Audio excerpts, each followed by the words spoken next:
Hello po, kaganapan po ito kahapon, ng hapon. Samahan niyo po akong manahe.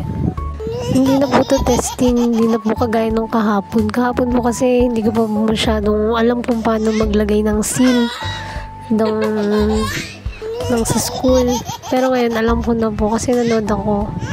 Kaya kayang-kaya ko na yan. Pag gusto talaga may paraan, pag ayaw maraming dahilan. Tuwang-tuwa po ko dito kasi feeling ko na perfect ko siya. Kakatuwa. Perfect daw. Hindi po talaga ako maalam manahe dati. Tapos, nasubok lang ako sa kamay lang po ako nananahe. Tapos, nung pandemic, no choice na po. Kailangan maghanap ng pagkakakitaan. Tinry ko po yung manahe. Tapos, pag hindi ko po alam yung gagawin ko, halimbawa, magagawa ko ng kurtina, basahan, may panonooran lang po ako. Tapos yun, matututo na po ako.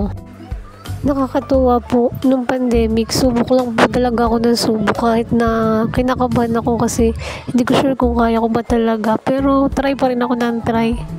Kailangan kasi.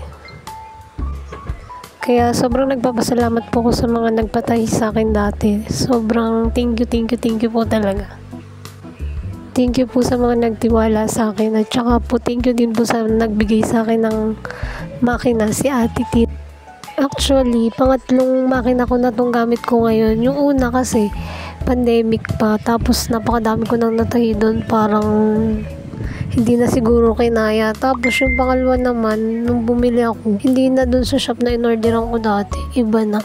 Parang may defect na kaagad siya nung unang dating sa akin. Pero napagtyagaan ko naman, may natahi naman ako ilan doon. Tapos itong pangatlo, yun, okay naman siya.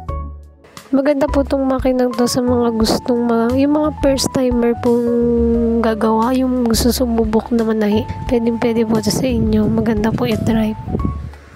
Madali lang po itong gamitin, promise, di kayo mahihirapan.